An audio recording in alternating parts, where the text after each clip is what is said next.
your friendly neighborhood host, JT Wheatley here again, back with another episode of the History of Comics podcast. This time, the life of Charles Schultz, the father of Charlie Brown and his friends. When it comes to comic strips, probably the first many think of is Peanuts, about Charlie Brown, his dog Snoopy, and his friends, as they ponder life as young kids. Today, the characters are some of the most popular ever created in fiction, with Snoopy being one of the most recognizable characters in the world, and like all great works, it had very humble origins with its creator, Charles Schultz. Charles Schultz was the son of Karl Schultz, who was born in Stendal in Saxony-Anhalt in Germany on April 1897, the only one of his four siblings not born in the United States. His family later moved to America, where Karl was raised on a family farm in Turtle Lake, Wisconsin, while he attended German grammar school. Karl's parents never learned English and were proud of their German heritage up to the outbreak of World War I, which naturally made many German immigrants hesitant to proclaim their heritage. By 1918, in the end of World War I, Karl had lost all his German inflection and his Midwestern accent, and would rarely speak German afterwards. In fact, when Karl became a barber, his co-worker who worked with him for 10 years never knew he was German. Interestingly enough, though, Karl didn't become a U.S. citizen until he was 37. Karl left the family farm at 16, where he worked in Nebraska pitching hay while saving for money to go to barber college. He would eventually become a barber with the family barber shop, with the motto, "It pays to look well." Ultimately, Karl would run 3 barber shops and 2 filling stations till an ulcer from stress forced him to cut back to just one barber shop. He also reportedly just ate cream of wheat from 1919 to 1920 to soothe his stomach. He would later take his breakfast at the LaBelle Home Pastry Shop on Shelby, a street down from his workplace, where he met a pretty young waitress and his future wife, Dina Bertina Halverson. Karl Schultz would marry Dina Bertina Halverson on May 2, 1920, in a Lutheran ceremony in Minneapolis, with Dina's younger brother Wes Silas and older sister Ida as witnesses. The young couple would move 2 years later to St. Paul from Minneapolis when Dina was pregnant, and shortly after, Charles Monroe Schultz was born on November 26, 1922. He received his nickname from his uncle Oscar, who called him a spark plug after the racehorse in the comic strip Barney Google by Bill DeBeck, resulting in Sparky. However, as he got older, he will be referred to also as Charlie. On November 1927, the family moved back to St. Paul, Minnesota, where the father's barber shop had 4 glass panes to the view on the inside, something that would later become a hallmark of Schultz's future daily strip, along with the fact that Charlie Brown's own father in the strip was a barber as well. Schultz was noted for being a quiet mother's boy and had to get glasses at the age of 4. His father was orderly and clean in both his professional and personal life, with never a hair out of place, while his mother came from a large Norwegian farm family. However, one thing that from mother's family that he would try to avoid was their love of alcohol. During Prohibition, they made their own raisin wine in cellar jugs. Charles Schultz would be a teetotaler for most of his life, many of which could attribute to his later Christian faith, but that was started long before his conversion.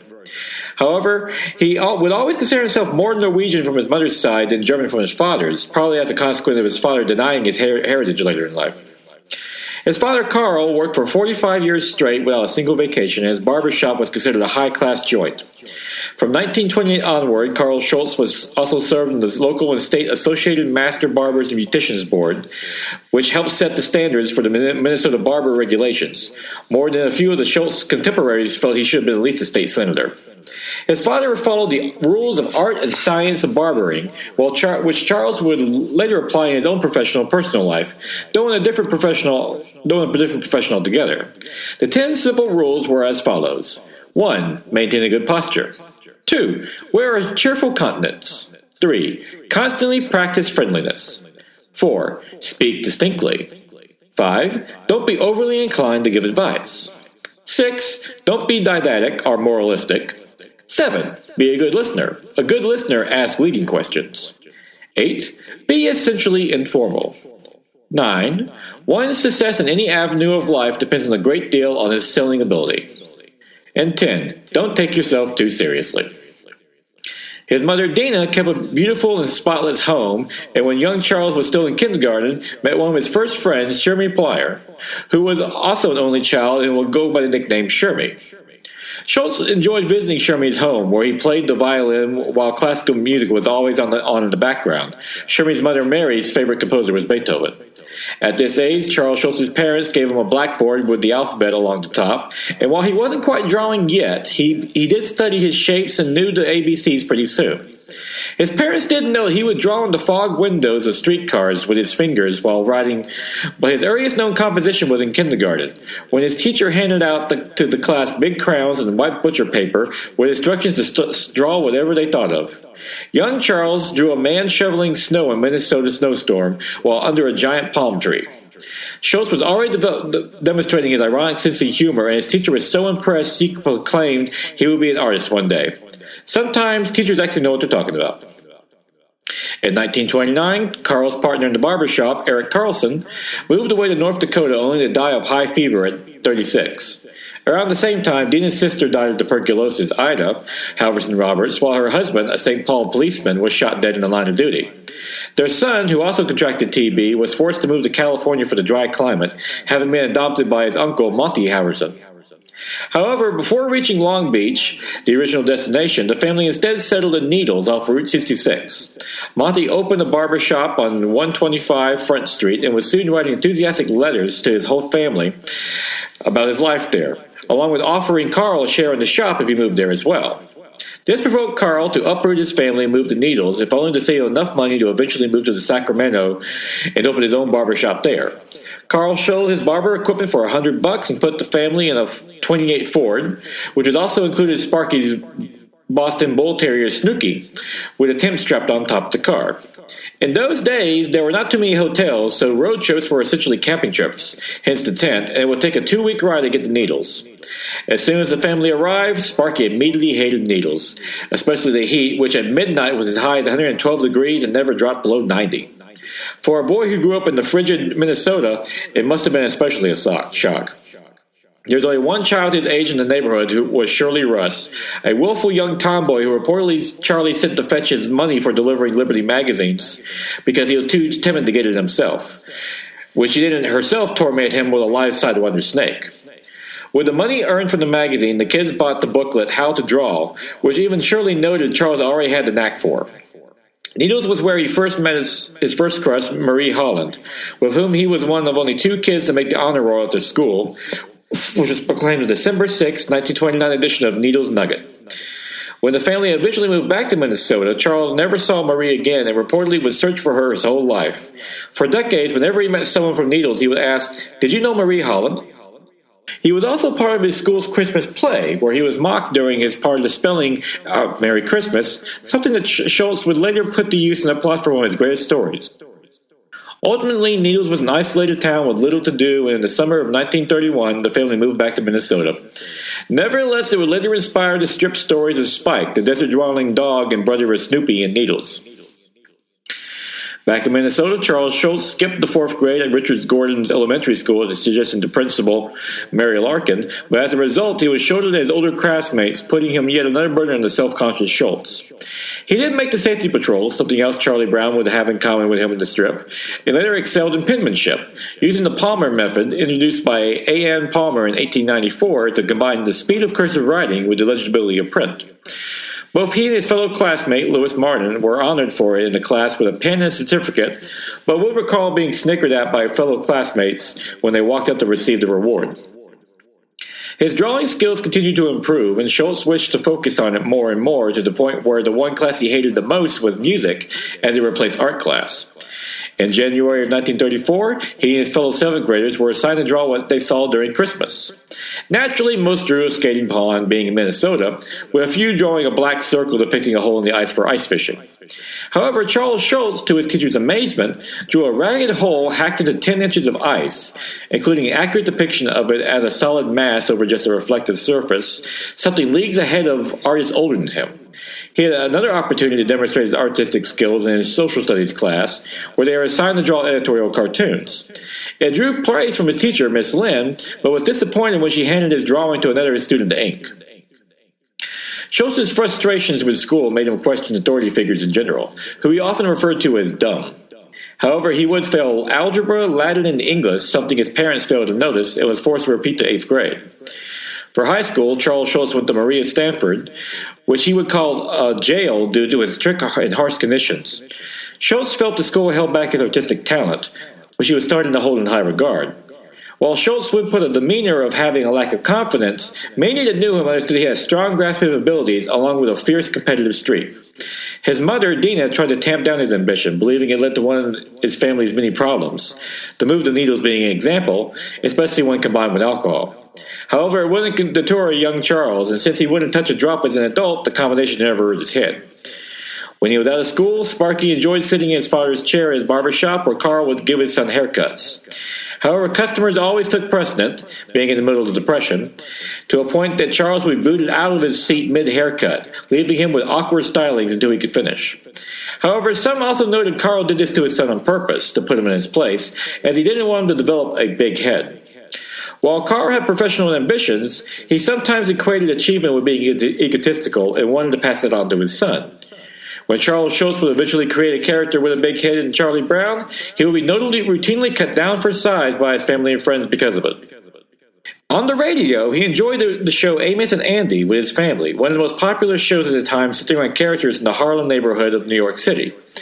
What made the show so popular was its real characters, with 40 million Americans listening on a regular basis. Charles recognized it was the characters, not the gags, that made the show, giving listeners someone to relate to and which to adapt later in life. It was also at this point his family started to notice his drawing ability, along with his classmates, with whom he decorated their binders for Richard Gordon's school with Mickey Mouse and the Three Little Pigs. Schultz would always believe he was smarter than his parents, pointing to the fact he helped his father study for his citizenship exam at 37, despite being 12 in 1935. In 1940, he helped his father with paperwork for the Association of Master Barbers and Beauticians with superior penmanship. He noted they left school early, but made up for it due to their work effort, particularly his father, who was now an accomplished barber. However, Charles would accuse his parents of lacking curiosity, both in learning and never asking new questions. It apparently extended to the rest of the family, as Charles Schultz gave his Norwegian grandmother, Sophie, spelling lessons in English. He also had to remind his grandmother that when they went to the movies, the newsreel was not the end of the film, as the actual movie was about to start.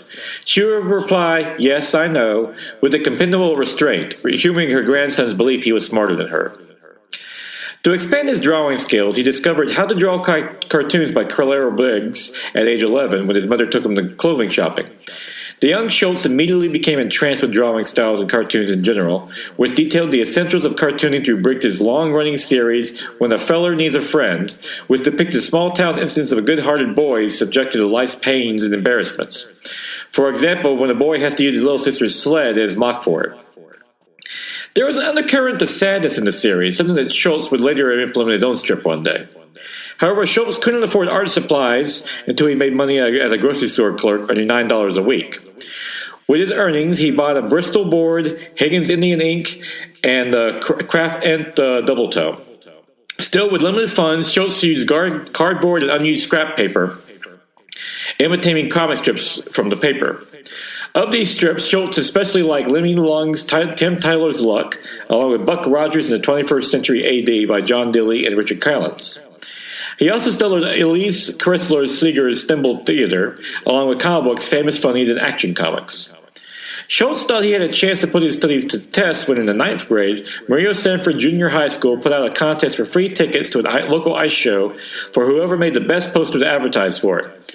Schultz did a poster of Popeye skating in ice, and while most believed his was a superior art, he lost to classmate Stanley Leifer's polar bear drawing. Schultz's natural competitiveness and craving for affection arose again, but would later state losing would provide one of life's most important lessons, as he realized people like cartoons but don't want the artists to get in the way. On February 1934, he convinced his parents to take him to an art show for cartoonists, where he got to study their original art firsthand, such as Percy Crosby's Skippy, Ham Fisher's Joe Palooka, and Milt Gross's Dove's Delicatessa. However, Schultz's competitiveness was also with himself, as he went home and destroyed all his art, believing it was not good enough anymore. He immediately started over. Schultz's personal life would influence his future work, such as his cousin Patty Swanson, who would serve as inspiration for Peppermint Patty, though when the lesbian community began to claim the character, he deliberately tried to distance that from her. Schultz also enjoyed hockey, like any Minnesota native, as his characters also would, using old magazines with inner tubes for padding. His friends started to notice his drawing, which he used to form a gang of friends for protection, as he was often bullied for his small size. His father rarely watched his hockey games, which was organized by Harry Swabble, and he would later conclude his father was agoraphobic, something that many would believe Charles Schultz would be afflicted with as well. Tragedy also struck when his first dog, Snooky, was killed when was hit by a taxi. A second dog would follow, Spike. The name was Snoopy's desert-dwelling brother in the future comic strip. A black-spotted beagle, though he was more of a pointer, and was known for eating everything, along with attacking his friends. This dog would be referenced in his first comics strip, Little Folks, and he would even submitted a poster of Spike to Ripley's Believe It or Not. It was so good, and on February 22nd, 1937, Ripley's Believe It or Not featured an article about a dog who eats pies, tacks, screws, and razor blades. The drawing was credited as Sparky, his nickname, and at age 14, young Charles Schultz had a published piece of art that reached 300 papers in 23 countries. Of course, this is only just the beginning, but at first, he had to graduate junior high school, which he did 4 months later. When Sparky started high school at St. Paul's Central in 1937, word of his cartooning ability got out to the point that his teachers would impress their failing grades down hard with their pens, which was an E for that school, believing that his cartooning ability was so good he could craft forgeries. However, his grades would soon become the least of Charles' worries, as his mother was diagnosed with cervical cancer in March of 1938. This was a time when cancer had little treatment, to the point that Dina Schultz wasn't even told of her condition. Instead, Dina was provided pain pills to ease her symptoms and sent back home. Back at high school, Charles Schultz joined the Thumbtacks, an art club, but was quickly imitated by other fellow members due to his small size. It didn't help most of the rest of the members were 6 feet tall or higher. He was signed up for art school but denied a scholarship. However, a recruiter did show up, though, and he was enrolled on February 19, 1940 at the Federal School of Illustrating and Cartooning at the Home Study Student, though his father had trouble paying his tuition of $10 a month. While in school, Division I required pencil studies for shading and perspective. It was followed by Bart Pen Practice number 4403, which one demonstrates pen line in 3 tones. Division II focused on facial features with 3, hands and feet, and 5 on children. The schooling would provide invaluable for Schultz, as he learned the values of comic books and pen work over paper, especially the use of lines and inking. Schultz was building towards his future profession. His personal life was faring not much better. His small size made him shy around women, and he would only make his first real friend with Sherman Plier, who inspired Sherman and Peanuts, the first character Charlie Brown had a real adult conversation with. Another was Charles Brown, who encouraged him to show off his cartoons. While at Central High School, he received encouragement by Monette Perot, who was a teacher there since 1923 and had a degree from the Pratt Institute of Art from Brooklyn. Schultz would practice signing his name, filling his sheet within minutes, along with numerous other art projects, with Miss Perot praised as that of a professional. He would later be asked to provide art for the school yearbook, the Circassian, in his senior year, but ended up not being published. He never found out what happened to the art he submitted, and Schultz would always call it his first major rejection. Finally, he graduated from high school with high marks in college-level courses at commercial art and advanced illustration, but his counselor advised him to skip actual college altogether. Though as a high school graduate, he was already better educated than his parents. 60 years later, Central High School would honor their most famous graduate with a 5-foot statue of Snoopy in the main office, but first, Charles Schultz had to become worthy of such honor. Schultz started applying to anyone to advance his cartooning career, such as Walt Disney about work, and even filled out an application with a cartoon of Mickey Mouse fixing a clock by forcing pieces into it with a shovel, but was rejected. He then applied to Gilberton Publications, a textbook company in New York City, for Classic Illustrated, but got no reply. This would be a larger part of Charles Schultz struggling after high school, as he continued to try out different strips, ranging from subjects about the Foreign Legion, golf, ping pong, and pinball, all which his father mailed to Collier's or the Saturday Evening Post. Of course, all of these would be rejected as well. His mother suggested his gags weren't smutty enough for the comic strips, and she may have been right, but if she knew her son, Dana would have understood Charles Schultz was just not capable of such humor. While he struggled to break into the comic strip business, Schultz worked as a caddy and a grocery store clerk, the latter which he was fired from while graduating from the Federal Schools Incorporated on December 1st, 1941 by Frank Wing. Wing was a pen and ink perfectionist and believed in literal drawing, and as a result, discouraged cartoonist drawings like Popeye, despite the enormous success of his creator Ezra Seger enjoyed. It created a strain between Schultz and his instructors at his school, as the very art that was successful the Federal School discouraged. He did take a course from local cartoonist Leonie E. Kleiss, who did a 3-panel strip Virgil in the St. Paul Press. Kleiss was impressed by Schultz's speed, something that was invaluable for any daily cartoonist, while Naomi Cohen, a fellow classmate he developed a crush on, enjoyed his French Foreign Legion strip.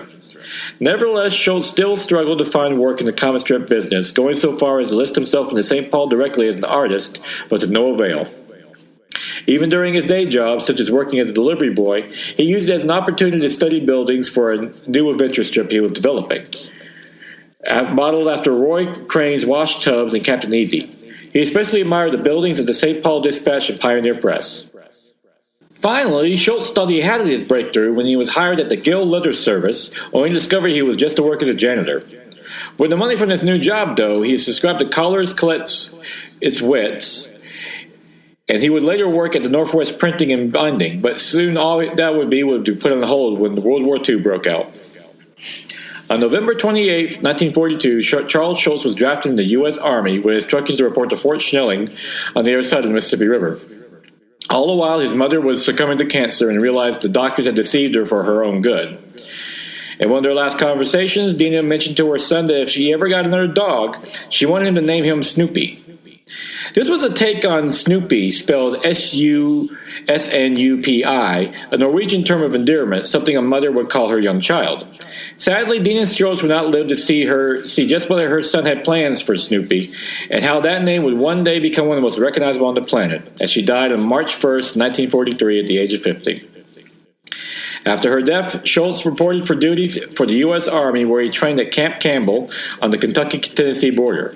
He would prove to be a steady marksman, thanks to his excellent hand-eye coordination, something else essential for any artist and cartoonist, scoring 100 out of 150 for a revolver and 43 out of 51 with a machine gun. Upon completion of boot camp, Charles Schultz would be assigned to Bravo Company of the 8th Armored Infantry. He tried to see if he could use his art skills for the Army, like many comic artists such as Stan Lee and Will Eisner did during World War II, but Master Sergeant Lawrence McMahon informed him they needed riflemen, not artists. Elmer Roy Hagemeyer helped Schultz adjust to Army life, noting that he still had a mother's boy at heart. It was his friendship that inspired the character of Roy in the camp strip, which he penciled throughout his service, with 5 running the St. Paul Pioneer Press on January 9, 1944. By June 1943, Schultz had added 25 pounds of muscle and made corporal by the fall, along with being a GI school teacher. On February 11, 1944, he was made buck sergeant and assistant leader of the 1st Platoon's machine gun squadron. By that September, Schultz was promoted to staff sergeant, where his fellow soldiers affectionately called him our Sergeant Schultz or our company artist. The latter from his persistent drawings, this time decorating the barracks with round-headed characters, reportedly the first time he would use such a style.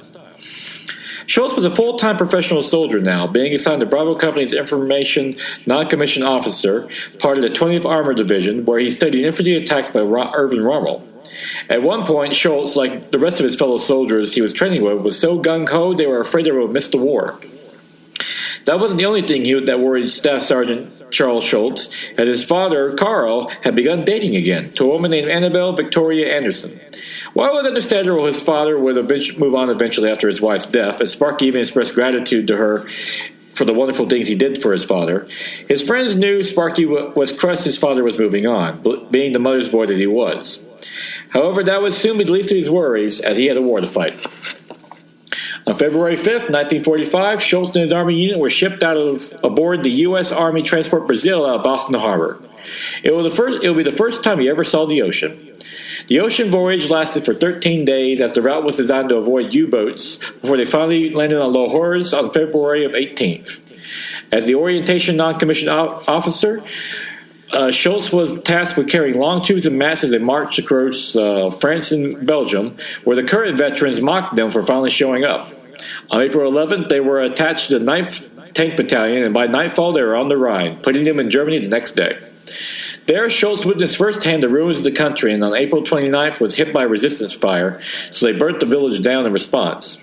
While standard Army orders for countering resistance, Schultz would always remember a hysterical woman screaming over a house being destroyed. They reached Dhaka with a mission to capture the bridges across the Amper River, which was the final obstacle to the Bavarian capital, but the Germans blew the bridges before they got there. On April 30th, they went north for another bridge, where they also passed a Daku concentration camp, though they wouldn't discover the horror of the place until much later. The next day, they learned that Adolf Hitler had killed himself. However, that didn't stop the fighting, as more than a few Nazis were still putting up the resistance, leading to a weapon-to-weapon combat up to Munich, along with a machine gun clash and a battle rush. On May 5th, like many veterans of combat, Charles Schultz acquired a German pistol as a souvenir, but it led to a friendly fire incident by him when he, forgetting all his firearms training, i.e. always treat a weapon like it's loaded, he playfully pointed it at a medic across the street and pulled the trigger, without checking to make sure the chamber was at least empty. Thankfully, the bullet only grazed the medic's cheek, but it would later inspire a 1952 strip of Peanuts when Charles Lee Brown accidentally shot Sherman with a toy gun. Nevertheless, Bravo Company only lost one of its 250 number, and that was from a clumsy soldier who used gasoline to clean his clothes. With the war over in Europe, Schultz's unit was slated to be redeployed to Japan, as the Pacific War was still going on. Before leaving, Schultz was awarded the Combat Infantry Badge, otherwise known as the Fighter Badge. To his dying day, the once meek, bullied schoolboy would proudly state that this was his most prized possession, despite the numerous accolades he would later achieve as a cartoonist.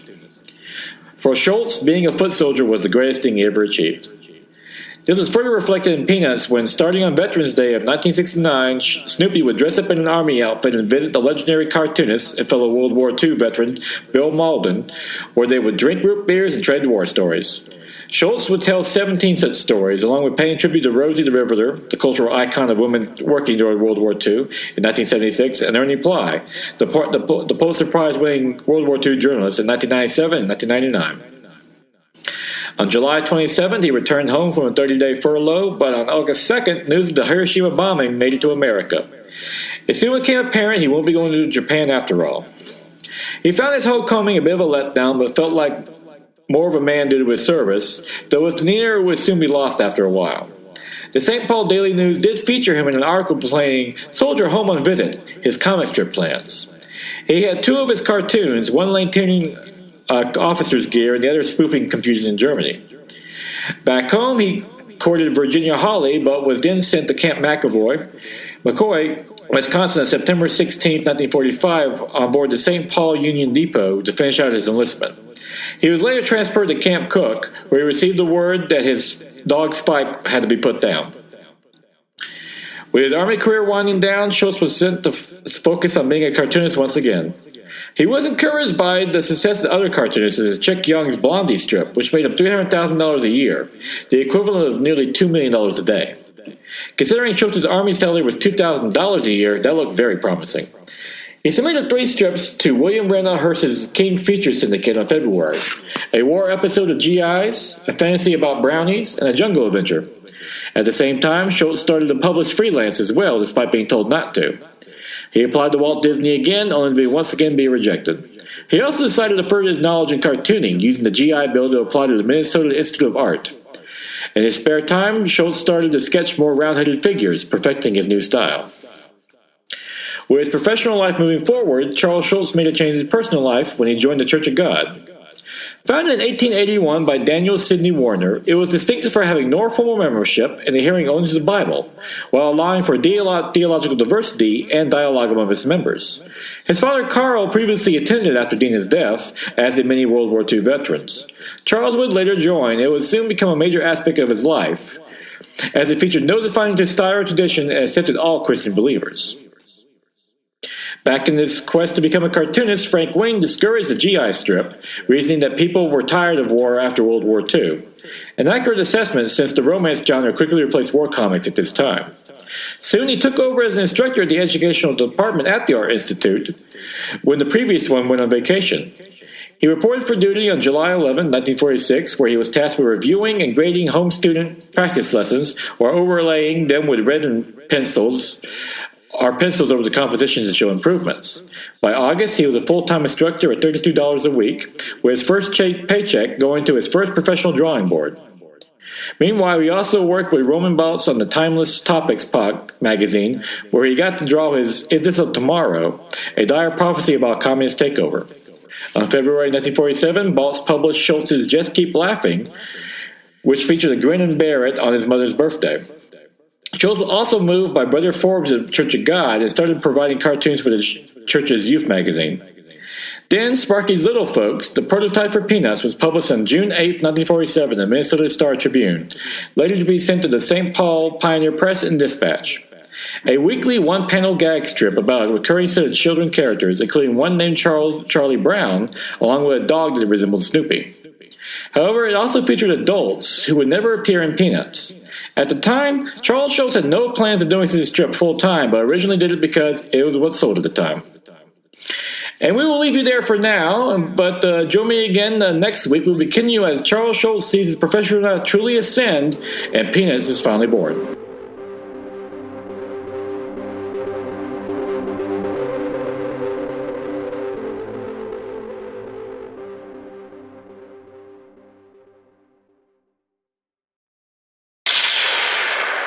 Positive than a New Day pancake.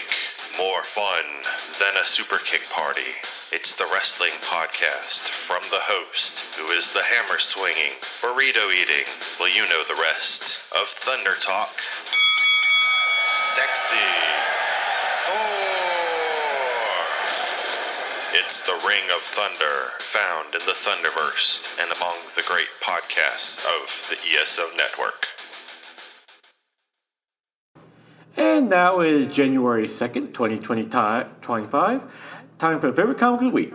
Absolute Wonder Woman, number 3, by Kelly Thompson and Hayden Sherman, which is another fantastic issue that finds Wonder Woman taking on a giant, pretty much kaiju demon monster by herself with the help of Steve Trevor, who's helping with the evacuation of the city, only to have a flashback revealing how both her and Steve Trevor escaped from hell.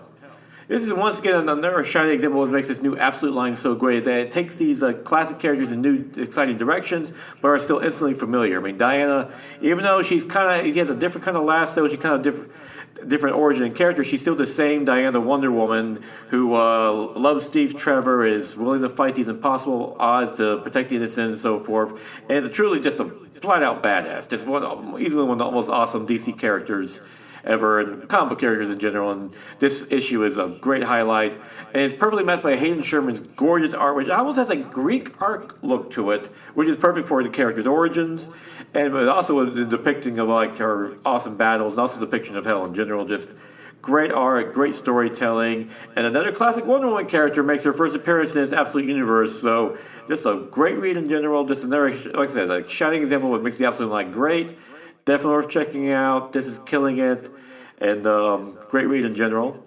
And with that, first of all, Happy New Year. It's 2025 now. Hope everyone enjoyed a good New Year's. We're safe. Enjoyed some good comic books. Always enjoy good comic books. And it was interesting. I was going back and looking at what I did in 2024, and I pretty much just reposted some archives. I haven't posted a genuine new episode in quite some time, which is annoying. I mean, I am working on them. I actually am trying to get these recorded as we speak. Have a few more episodes to put out, which you could jokingly almost say, "Oh, good, more episodes I can eventually archive and throw out later on." Oh well, hey, I work for free. I enjoy doing it. I appreciate if you're still listening despite all that. I do try to get out at least new comic book reviews and stuff like that, and we'll try to mix things up. And I don't believe in New Year's resolutions. I believe that if you need to do something in your life, make that change now. Don't wait for an arbitrary date. New Year's just for having fun and celebrating. But that being said, I will definitely try to get some more new episodes out this year and so forth. But until then, go out and enjoy yourself with a comic book. And definitely go out and check out Wonder Woman, because that is Absolute Wonder Woman, because that is just a classic series already.